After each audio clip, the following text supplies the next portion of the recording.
Returning from the lawyer, Bruno tells Amanda that he just got the divorce papers. She looks surprised and asks if he will ask Sandy for a divorce today, but he asks her to take it easy, because he needs to wait for the best moment to do this.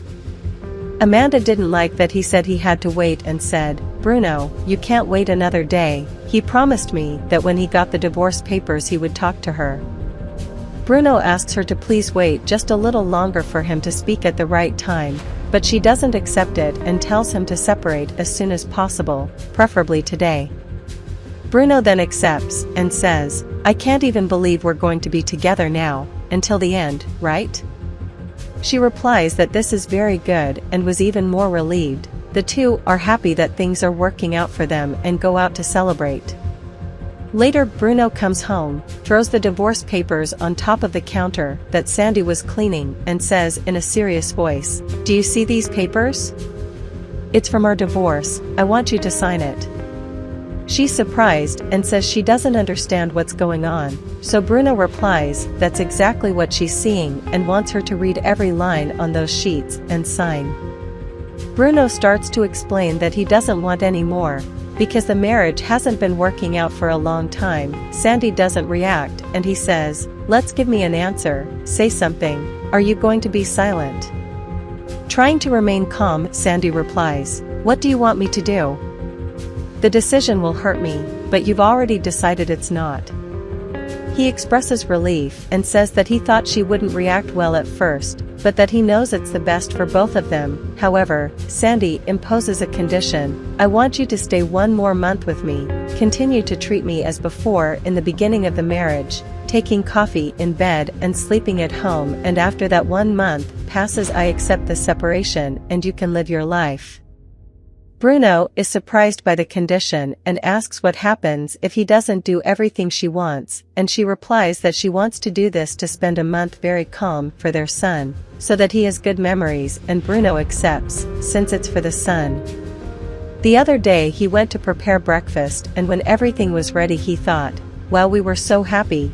It seems like yesterday that I made coffee for her every day." He goes smiling to the room to take coffee to Sandy, who thanks him for making the deal. Bruno hands her the plate and says that he even enjoyed making it because it made him remember a little of the beginning of their marriage. She praises him for his effort, and he replies that he will make this last month worth it. Bruno then notices that it's time to go to work and says goodbye to leave, but before he goes out the door, Sandy starts coughing, and worried he asks, "Are you okay?" She replies that she is feeling unwell and has a bit of a headache, but that he can go. He accepts and leaves. A month later, Bruno goes to Amanda's house to talks about the 1-month agreement he had with his wife, and she asks, "Bruno, I don't understand you. We had everything planned. Why do you do something like that to me?" He asks her not to make things even more complicated, because he has already made up his mind and has nothing else to do. Amanda goes on to say that she doesn't understand him. Bruno apologizes and begins to explain how good this last month has been for him, and that he no longer wants to give up on the wife he loves and his son, who wants to continue with his family. She, irritated with everything that is happening, screams, "What? You love her?" Making it clear that he is, Bruno responds that he loves his wife completely and will return to her. Amanda says that now she understands why Bruno spent a whole month without going to his house just to spend time with his wife, and Bruno replies, "Exactly, it was one of the best months I spent with her." Seeing that there was no way to convince him to stay, Amanda says that she only has one request, that he stay with her alone for the night and then he can leave, but Bruno refuses and says, "No, I'm not going to do that. My wife should already being at home worried about me. Besides, it's already my schedule and I need to go."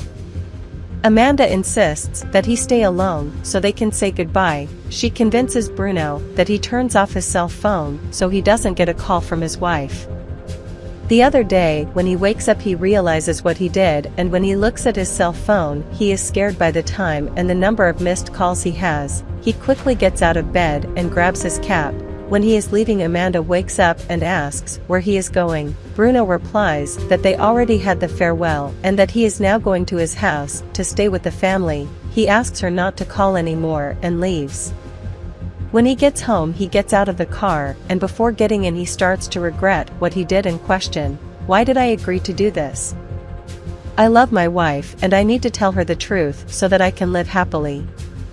He takes the flowers he bought and enters.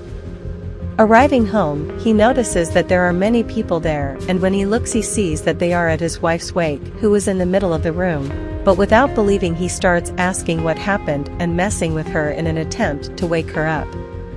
At that moment a boy from the family approaches and asks, "Where were you? Your wife died before dawn, I kept calling you and you didn't answer."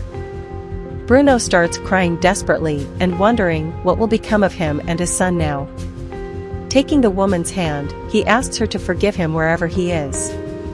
A month before that terrible event, Sandy was in the hospital and received the following news from the doctor. "I am very sorry to have to say this, but unfortunately your cancer is very advanced. You will have approximately 1 month to live, but as you asked me, I will keep everything confidential. No one will know." Crying a lot, Sandy thanks the doctor for keeping it a secret. After his wife's wake, Bruno goes to the bedroom and emotionally smells one of Sandy's clothes. At that moment he finds a letter from her on top of the bed that says, "Bruno, if you're reading this letter, it means I'm not there anymore. I want to ask sorry for not telling you anything about my illness. I didn't want to worry you. I just wanted you to remember us with love, so I asked you to stay for another month without arguing. We were a happy family like before. I want to say that I love you and I've never loved anyone like this. I'm leaving happy and grateful for having spent these days by your side. You don't know how peaceful I am right now. Thank you so much for everything. I'll always take care of you wherever you are. I only wish you a happy life. Don't waste any more time. Cherish who you have by your side before it's too late and you regret it. Life is just one and there's no going back."